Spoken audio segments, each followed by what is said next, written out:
Oke teman-teman, selamat datang di Bas Banajar YouTube channel. Pada kesempatan kali ini, kita akan membahas latihan berikut ini. Tetapi, sebelum kita masuk ke pembahasan video, saya akan mengajak teman-teman untuk terlebih dahulu mengklik tombol subscribe pada channel ini dan nyalakan loncengnya, lalu klik like pada video ini jika kalian merasa terbantu. Oke, langsung saja kita masuk ke pembahasan videonya.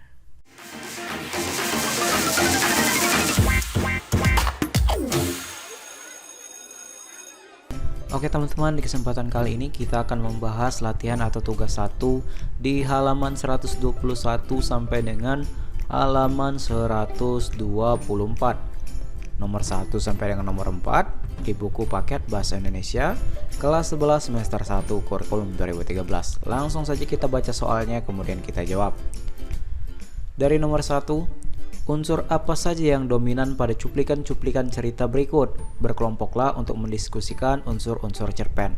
Ini ada dua teks, A dan B. Kita akan menjelaskan dominan apa, unsur apa yang dominan dari cuplikan A dan B. Jawabannya sebagai berikut. Unsur yang dominan pada cuplikan 1 adalah gaya bahasa. Penulis menandai karakter dengan jelas serta menimbulkan suasana melalui kata-kata yang digunakan. Contoh pada kata karakter Syarifuddin yang penurut dan pendiam, tentang seseorang yang tamak, kikir, penghisap darah, lintah darat. Tentang karakter aku yang digambarkan suka menolong, suasana yang digambarkan adalah suasana penuh kemarahan. Kemudian yang B, unsur yang dominan pada cuplikan yang kedua atau cuplikan yang B adalah penokohan dengan cara penggambaran fisik dan perilaku tokoh. Penulis menandai tokoh Maya yang takut gelap sehingga teman-temannya yang lain memberikan solusi atas ketakutannya tersebut.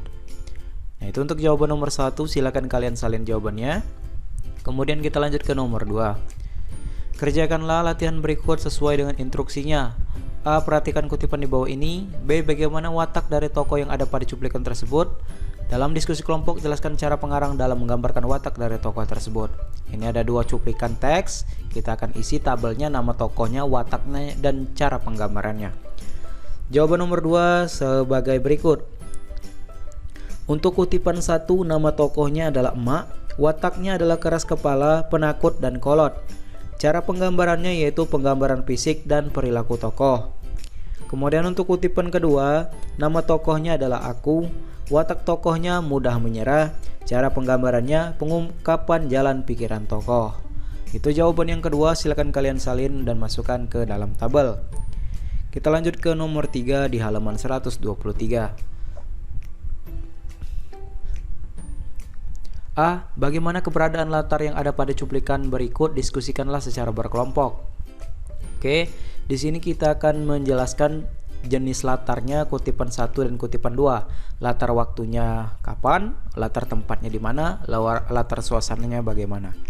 Untuk nomor 3 jawabannya sebagai berikut. Untuk kutipan 1, latar waktunya yaitu malam hari, latar tempatnya di rumah, latar suasananya panik, tergesa-gesa, dan cemas.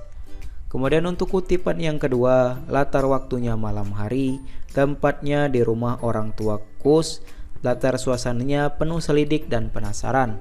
Itu untuk jawaban nomor 3, silakan kalian salin dan masukkan ke dalam tabel. Kita lanjut lagi ke nomor 4 di halaman 124. A. Bagaimana keberadaan unsur intrinsik dari cerpen Robohnya Surau Kami? Paparkanlah dengan kondisi dengan berdiskusi kelompok. Jadi di sini ada unsur cerita cerpennya dari A sampai F.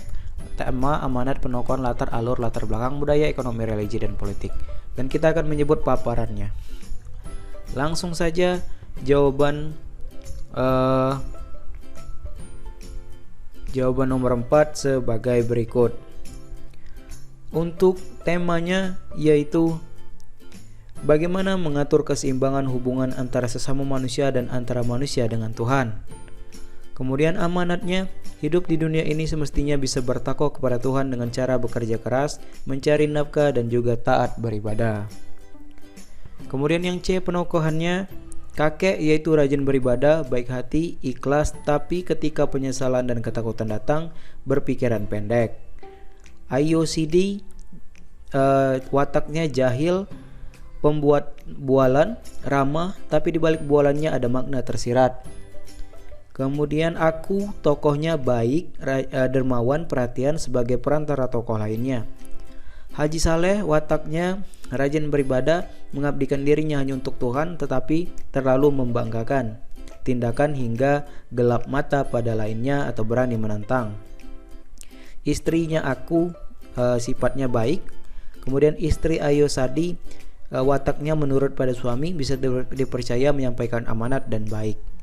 Itu untuk penokohannya. Kemudian bagian D, latarnya. Untuk latar tempatnya yaitu sekilo dari pasar, kampungku, surau tua, di akhirat, di neraka, di dunia, Roma, sekitar, di samping Indonesia. Latar waktunya beberapa tahun yang lalu, sudah bertahun-tahun, sekali 6 bulan, sekali sejumat, sekali setahun di malam hari, sekali hari, sepanjang hari, besoknya pagi-pagi. Itu untuk latar waktu. Kemudian latar suasananya mengesankan, muram, kehangatan, panas, beramai-ramai, menggelegar, mengerikan, dan hampa. Itu untuk bagian latarnya. Kemudian alurnya yaitu termasuk alur campuran, maju mundur. Kemudian yang F-nya latar belakang budaya, ekonomi, religi, dan politiknya. Untuk latar budayanya tidak ada, latar belakang ekonominya terdapat isi cerpen yang membahas tentang ekonomi, misalnya karena kecelakaanmu itu anak cucumu tetap juga melarat, bukan? Sedang harta bendamu kau biarkan orang lain mengambilnya untuk anak cucu mereka. Kemudian latar belakang religinya, misalnya alangkah tercengangnya Haji Saleh karena di neraka itu banyak temannya di dunia terpanggang panas, menerintih kesakitan. Bagaimana Tuhan kita ini? Bukankah kita disuruhnya taat beribadah, teguh beriman? Benar Tuhanku, tapi bagi kami soal harta benda itu kami tak mau tahu. Yang penting bagi kami ialah menyembah dan memuji Engkau. Kemudian latar belakang politiknya yaitu negeri yang lama diperbudak orang lain itu. Nah, itulah jawabannya untuk unsur cerita cerpennya dari tema sampai dengan latar belakang politik. Silakan kalian salin dan masukkan ke dalam tabel. Oke teman-teman, mungkin sampai sini saja untuk pembahasan kali ini. Semoga jawabannya membantu. Dan jika ada pertanyaan atau jawaban yang kurang jelas, silakan kalian tanyakan di kolom komentar di bawah. Saya akhiri video kali ini dan sampai jumpa di latihan berikutnya.